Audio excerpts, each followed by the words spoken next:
നിയമസഭയിലെ വലിയ പ്രതിഷേധങ്ങൾക്കിടയിൽ ഇന്ന് സ്പീക്കർ ചോദിച്ചിട്ട് പ്രധാനപ്പെട്ടൊരു ചോദ്യമുണ്ട്. ഇങ്ങനെയാണോ ജനാധിപത്യം പുലരേണ്ടത്? നിങ്ങളിൽ നിന്നാണോ ജനാധിപത്യം പഠിക്കേണ്ടത്?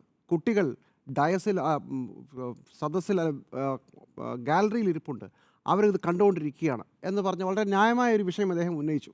പ്രതിപക്ഷം മൂന്നാം ദിവസവും പ്രത്യേകിച്ചൊന്നുമില്ലാതെ സഭ ബഹിഷ്കരിക്കുകയാണെന്നാണ് അദ്ദേഹം പറഞ്ഞത്, അലങ്കോലമാക്കുകയാണ്.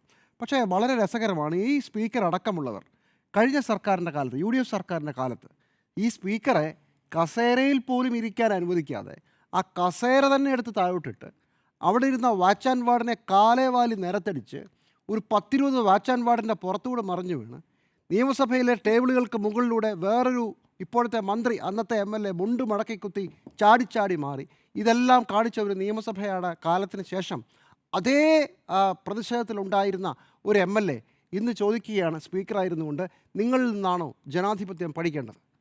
വളരെ നന്നായി അങ്ങനെ ചോദിച്ചത്. ഓരോ കാലത്ത് ഓരോ പുതിയ നോർമലുകൾ ഉണ്ടാക്കുകയും അതിനുശേഷം പിന്നെ അതിൻ്റെ മുകളിലാണ് അന്ന് സഭയിലെ ഏറ്റവും മോശം, നിയമസഭയുടെ ചരിത്രത്തിലെ ഏറ്റവും മോശം സംഭവമായി എല്ലാവരും വിലയിരുത്തിയപ്പോൾ അതിനെ പറഞ്ഞത് അതിലും വലിയ വിഷയം നടക്കുമ്പോൾ ചിലപ്പോൾ മാമൂലികളും നിയമങ്ങളും ഞങ്ങൾക്ക് തടസ്സപ്പെടേണ്ടി വരും, ഞങ്ങൾക്ക് കളയേണ്ടി വരും എന്നുള്ളതാണ്.